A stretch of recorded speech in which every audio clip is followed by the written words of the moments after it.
Jadi Masya Allah ya. Jadi masjid itu sekarang sudah ada. Nah, Imam Mahdi saking tak berdayanya dikepung. Nah, ketika Dajjal memastikan besok kita bantai mereka semua, kita tunggu matahari, malam ini biar berlalu dulu.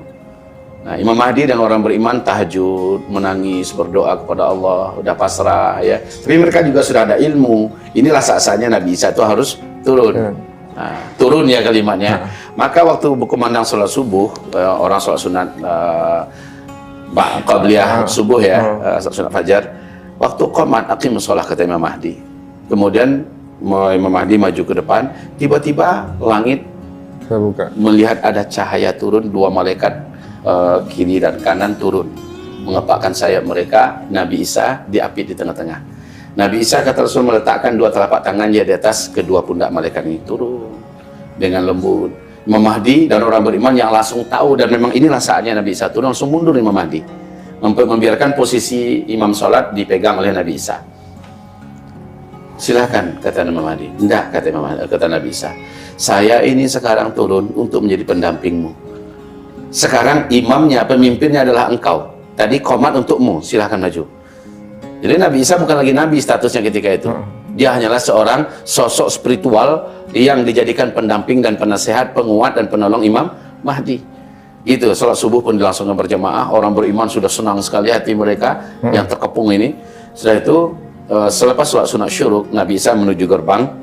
Dajjal yang di luar yang udah ngepung dari beberapa hari yang lalu juga menuju ke gerbang, ingin membuka dengan paksa. Dajjal memiliki kemampuan, dia bisa hancurkan hanya dengan tiupan. Tetapi Nabi Isa udah ada di dalam. Ketika pintu gerbang terbuka, saat itu Dajjal melihat ada Nabi Isa di dalam. Dajjal ini dah tahu satu-satunya yang bisa membunuhnya adalah Nabi Isa. Sekarang Nabi Isa itu udah ada di depannya. Ini agak mirip dengan film-film Hollywood ya. Jadi antinya itu datang, Dajjal langsung meleleh. Kulitnya ini meleleh seperti garam yang kecelup air. Meleleh dan dia menjerit.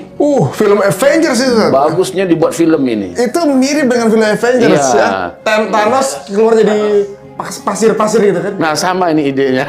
Astagfirullahaladzim. Mereka ngambil dari situ ya. Kayaknya. Jadi begitu. Jadi disitulah Dajjal menjerit sampai kedengar jeritannya ke ufuk timur dan ke ufuk barat. Saking kuatnya jeritan Dajjal ini. Lalu Dajjal lari ke ujung dunia yang terjauh. Nabi Isa udah nunggu di sana.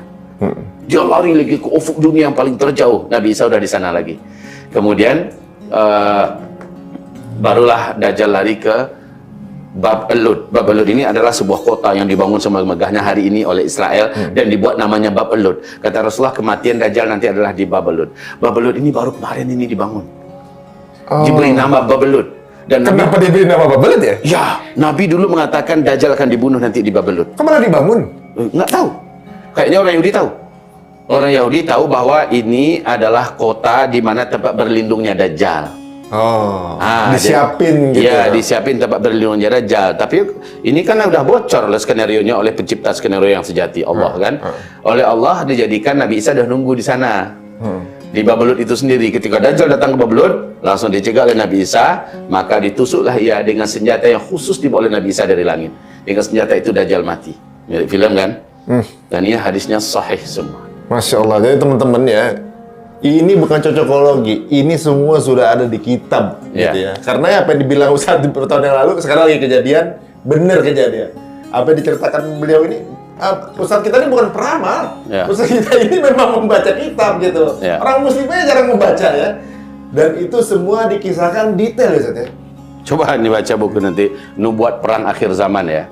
Nubuat, kalau nubuat itu ada hadis Nabi tentang perang-perang akhir zaman. Maka peperangan yang ada sekarang ini endingnya kemana? Kita dibimbing Rasulullah, maka petanya kita jadi tahu gitu. Dan kita juga jadi tahu akhirnya Mas Ari. Saat kita bincang kok ada kayak gini ya orangnya ya, malah perutnya ke Israel. Buya nggak heran. Buya nggak jadi heran. Kenapa? Memang Nabi sedang gambarkan di akhir zaman ini orang terbelah habis. Mukmin beneran atau munafik beneran. Lihat dia berpihak ke siapa. Dari situ ketahuan. Maaf ini kalau segi politik di 2024 kan banyak yang kita bingung. Loh, kok mendadak si fulan ikut ini ya? Kok dia beralih ke anu ya? Itu mungkin manuver politik. Kita belum boleh mengatakan dia munafik, hipokrit, semua nggak boleh. Tapi dalam urusan Palestina pasti orang ini munafik atau mukmin kelihatan tuh kemana dia berpihak. Hitam putih, clear. Hitam putih. Tapi kalau politik ini kita harus berbaik sangka dulu. Oh, kenapa si fulan yang dulu notabene-nya Islamnya kuat, kok dia digabungnya ke sini? Udahlah husnuzon aja lah dulu gitu aja ya. Tapi di bidang Palestina nggak bisa husnuzon. Kita lihat saja dia berpihak kemana, di pihak mana dia. Di situ kan kita ketahui dia mukmin atau dia munafik. Masya Allah, ini clear banget ya Ya. teman-teman. Ini saya nggak denger cerita nih ya, jadi saya rasa mungkin teman-teman juga ngerasain yang sama. Kayaknya sepakat kalau suatu saat kita ada waktu lagi beliau ke Jakarta, kita culik lagi ke sini. Insyaallah, amin. Banyak pertanyaan di mulut saya kayaknya, ini kayaknya cocok untuk part berikutnya. Jazakallahu khairan Ustaz, waktunya Sama-sama. dan luar biasa ini. Nggak berasa ya? Ini daging semua Ya, gitu. Allah. Nggak terasa dari awal ngebahas bagaimana sifat-sifat orang, termasuk Palestina Nah. akan seperti apa nanti ujungnya. Ya, mudah-mudahan nih banyak yang mendengar. Siapapun yang sedang menyimak, bila diterima dengan iman, sebarkan pada yang lain. Perbanyak ya, sebarkan link ini, klik terus like, apa tuh namanya? Subscribe. Terus perbanyak sehingga banyak orang jadi tahu. Lalu banyak orang berpihak dengan perpihakan yang benar. Masya Karena Allah. banyak orang yang tak tahu, lalu dia akhirnya kebawa berita bohong. Masya Allah. Kan dia nggak beriman, tapi dia kebawa berita bohong. Terbawa ya, jangan Oke. sampai kita juga begitu. Iya. Ustaz, mohon maaf kalau misalnya ada yang mau ngikuti antum, mungkin baik berat penonton kita ini baru kenal Ustaz di tayangan ini misalnya. IG-nya apa, YouTube-nya apa gitu. Nah ini TikTok-nya apa? Ini orang media kita bisa ngasih tahu nih.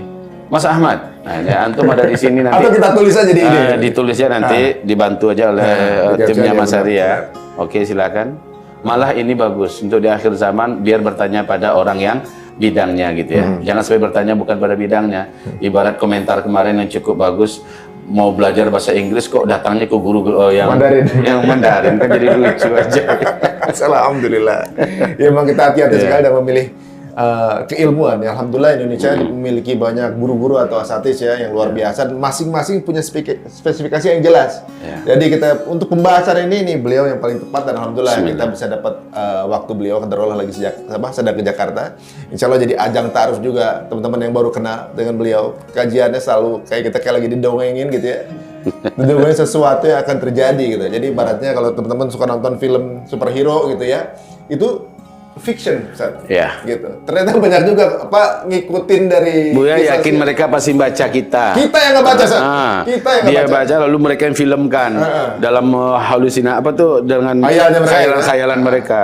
Waduh. Ide ceritanya dari kita. Bener ya. Ya.